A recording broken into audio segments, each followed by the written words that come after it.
Moin! Moin, wir sind die Radelbande. Es ist Herbst, das heißt, es ist häufig Schmuddelwetter. Und dann habt ihr 3 Alternativen. Erstens, zu Hause bleiben. Aber das geht häufig nicht.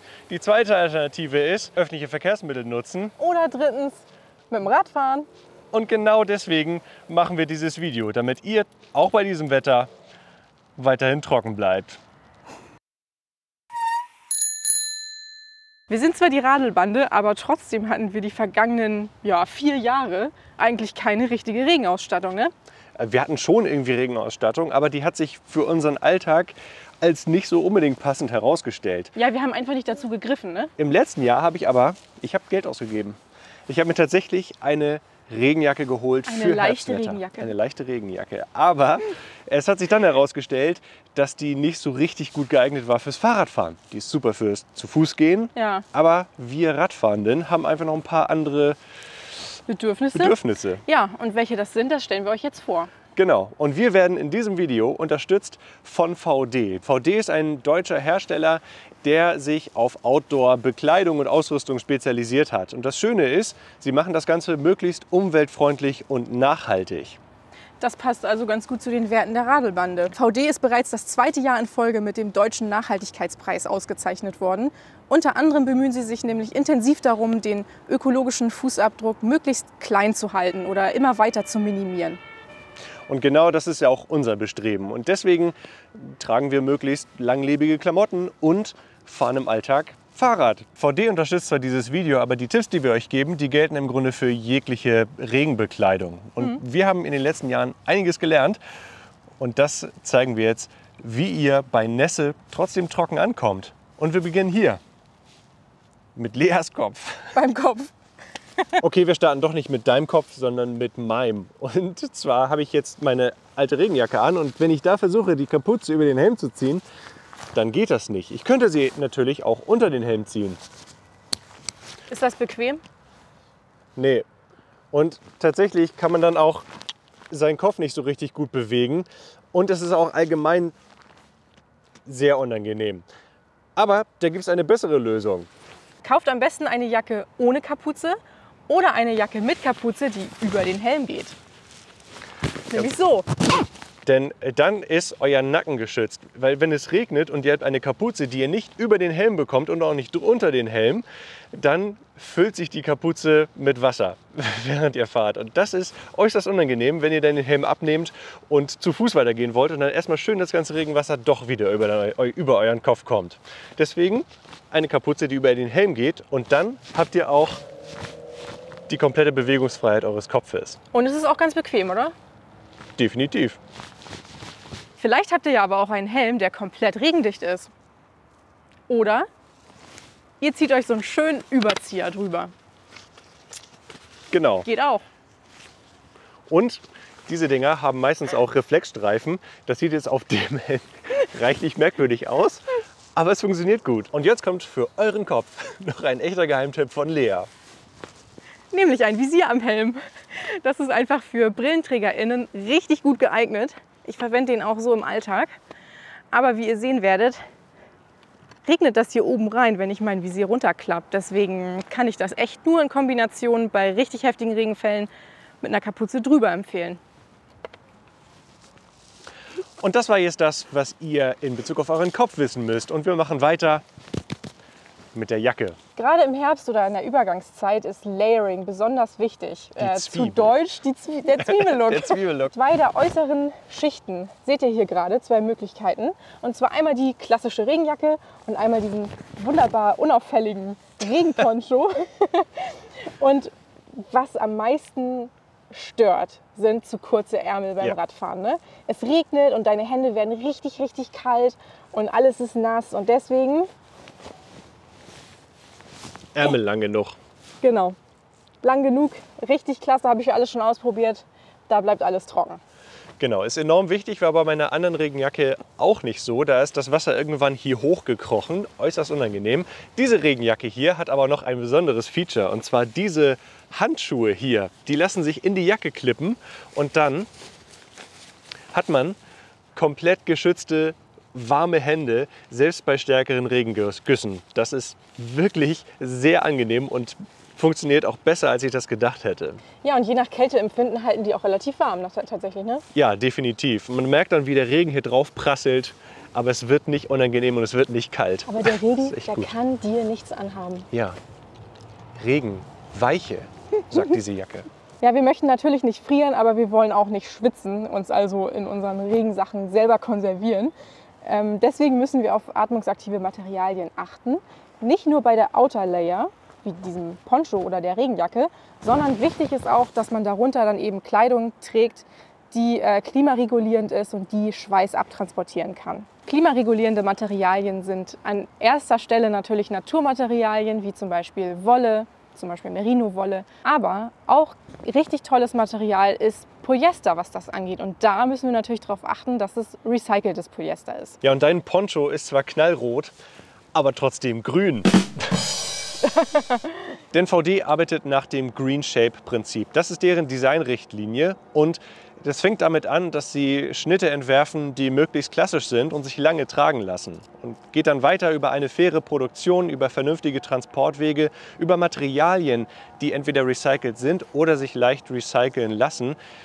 Und dann auch über die Langlebigkeit der Produkte. VD bietet auch einen Reparaturservice an, damit ihr eben möglichst lange Freude an den Produkten habt. Und das alles ist ein Kreislauf, in dem sich dieses Green Shape Prinzip bewegt. Und deswegen gibt es einige Schnitte und einige Produkte auch für sehr lange Zeit im VD-Portfolio. Es sollte eigentlich klar sein, aber ganz wichtig ist natürlich die Dichtigkeit. Achtet zum Beispiel auf verschweißte Nähte und darauf, dass eure Kleidung gut imprägniert ist. Eine Imprägnierung lässt sich auch super mit den entsprechenden Produkten auffrischen. Und ein weiterer Aspekt ist die Sichtbarkeit. Und jetzt hier in diesem Bild könnt ihr schon mal sehen, dass Lea deutlich besser zu sehen ist als ich.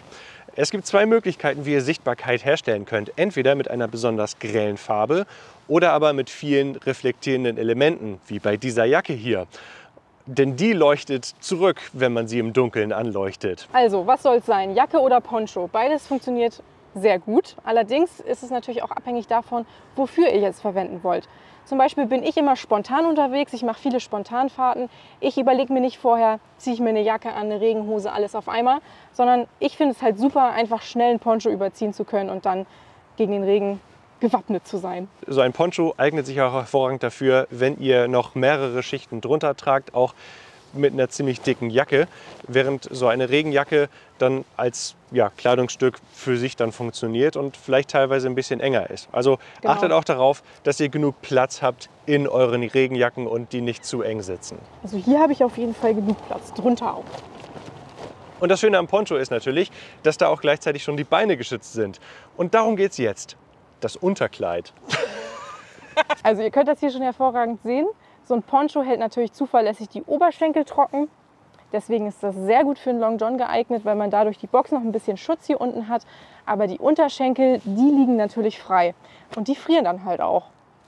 Und was gibt es da für eine Lösung? Eine Regenhose zum Beispiel. Bei einer Regenhose gibt es auch mehrere Punkte, auf die ihr achten solltet. Erstmal natürlich wiederum, dass sie genauso dicht ist wie eine Jacke, dass sie weit genug ist, aber auch, und damit habe ich besonders häufiger ein Problem, dass sie lang genug ist. Ich ziehe sie jetzt mal an hier. Bei Tillmann ist halt auch ganz schön lang. Genau, wenn man lang ist, dann hat man häufig die Schwierigkeit, dass Hosen zu kurz sind. Du brauchst aber ganz schön lange dafür. Ja, ich habe die dummerweise schlecht gelagert. Du hast sie nicht vorbereitet. So, das Anziehen kann gerade mit Schuhen manchmal so ein bisschen anstrengend sein, weil man da sich so durchkämpfen muss. Das dann also am besten machen, bevor man in den Regen geht. Aber mit so einer großen Öffnung an der Seite funktioniert das gut. Da ist ein Poncho natürlich ein bisschen komfortabler Und schneller, ja. im Handling. So, und dann ist es auch gut, wenn sich die Hose unten in der Weite verstellen lässt. Je nachdem, ob man schmal oder große Botten zum Beispiel anhat. Und hier auf der Seite kann ich jetzt mal zeigen, wie es komplett geöffnet aussieht. Also diese Regenhose ist definitiv lang genug für mich und auch während der Fahrt, selbst wenn es im Stand lang genug scheint, einmal hier in den Schritt greifen und gucken, wie es ist, wenn man tatsächlich das Bein beugt, ob die Hose dann immer noch lang genug ist für die Fahrt. Und diese Hose hier gibt es zum Beispiel in verschiedenen Längen, Stufen und in verschiedenen Weiten, sodass ihr da auch auf jeden Fall eine passende Regenhose finden solltet. Na, was anstrengend? Ja. Ihr solltet auch darauf achten, welche Hose ihr unter der Regenhose tragt. Denn eine schwere Baumwollhose oder eine Jeans ist etwas unpassend und könnte auf Dauer unangenehm sein.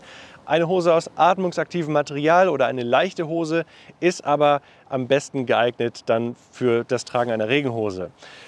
Und wenn es natürlich regnet, dann fließt das Wasser nach unten auf die Füße. Und die müssen auch irgendwie geschützt werden. Um eure Füße trocken zu halten, habt ihr auch wieder mehrere Möglichkeiten. Zum einen könnt ihr natürlich Gummistiefel tragen, wie eure kleinen Kinderchens. Oder ihr tragt solche dicken Botten aus kräftigem Leder. Funktionieren auch wunderbar. Aber natürlich könnt ihr auch eure einfachen Alltagsschuhe anbehalten und dann Fahrradüberzieher verwenden. Das ist auch eine sehr gute, einfache Möglichkeit. Die haben natürlich dann im Endeffekt die gleichen Limitierungen wie auch eine Regenhose. Das heißt, ihr müsst sie mitschleppen und auch anziehen, bevor ihr in den Regen kommt. Aber die funktionieren auch zuverlässig und halten den Regen ab. Die nächste Möglichkeit aber sind Schuhe, die von vornherein wasserfest sind. Und die haben mich schon so durch einige Regenschauer begleitet. Und das sind die 4 Möglichkeiten, die ihr habt. Also entweder dicke Botten, Gummistiefel, Schuhüberzieher oder wasserfeste Schuhe, die auch für den Alltag geeignet sind. Aber wir haben noch einen Geheimtipp. Dabei handelt es sich um Merino-Socken. Die sind nämlich super angenehm an den Füßen, denn wenn sie nass werden, die Socken, dann fühlt sich das nicht kalt und nass an, wie bei Baumwolle zum Beispiel, sondern so richtig schön warm und muckelig und man merkt überhaupt nicht, dass man nasse Füße hat. Das sind unsere Tipps. Aber Lea, warum magst du jetzt dein Poncho besonders? Also einmal mag ich die Farbe. Finde ich ziemlich cool. Ich bin sehr gut sichtbar. Aber so im Alltag ist das für mich auch tatsächlich das Praktischste. Denn ich bin relativ faul, was das angeht. Ich würde mir jetzt nicht viel Zeit nehmen wollen, mich auszustatten. Vor allem, weil ich Spontanfahrten mache. Und ich muss irgendwie was Kleines, Leichtes dabei haben, was ich einfach schnell überziehen kann, wenn ein Regenschauer droht. Und dementsprechend ist ein Poncho für mich da einfach richtig gut. Einfach auch wegen dieser vielen Features hier. Ich kann das zum Beispiel auch zusippen. Dann ist es ein normaler Regenmantel. Und auf dem Fahrrad habe ich genug Beinfreiheit, um es als klassischen Regenponcho zu verwenden. Und warum magst du deine Jacken-Regenhose-Überzieh-Kombi? Ich bin eher sportlicher unterwegs, beuge mich beim Fahren recht weit nach vorne und ich habe mehr Zeit, um mich auszustatten. Ich plane meine Fahrten häufig, ich habe weniger Spontanfahrten und für mich ist das die angenehmere Kombination, auch mit so einer Regenhose zu fahren. Das war in den letzten Wochen ein echter Gamechanger, den ich so nie erwartet hätte, auch weil sie lang genug ist und meine Beine komplett geschützt sind und nicht nur irgendwie bis zur Wade. Auf jeden Fall sind das jetzt unsere Tipps, um trotz Nässe trocken durch den Herbst zu kommen. Ja, wir hoffen, dass für euch auch einiges mit dabei war. Vielleicht könnt ihr auch Kleidungsstücke, die ihr bereits habt, nochmal durch eine Imprägnierung auffrischen. Ja, und vielen Dank auch nochmal an VD für die tolle neue Ausstattung. Wir bleiben auf jeden Fall trocken. Ja, definitiv. Wenn ihr jetzt Tipps habt für weitere tolle Regenklamotten, wenn ihr Fragen habt zu den Produkten, die wir jetzt hier getestet haben, dann schreibt es doch mal unten in die Kommentare. Lasst einen Daumen nach oben da, wenn euch das Video gefallen hat. Und wenn ihr dabei sein wollt, wenn die Radelbande das nächste Mal auf Tour ist, dann abonniert den Kanal. Ganz genau. Tschüss. Bis dann. Bis dann.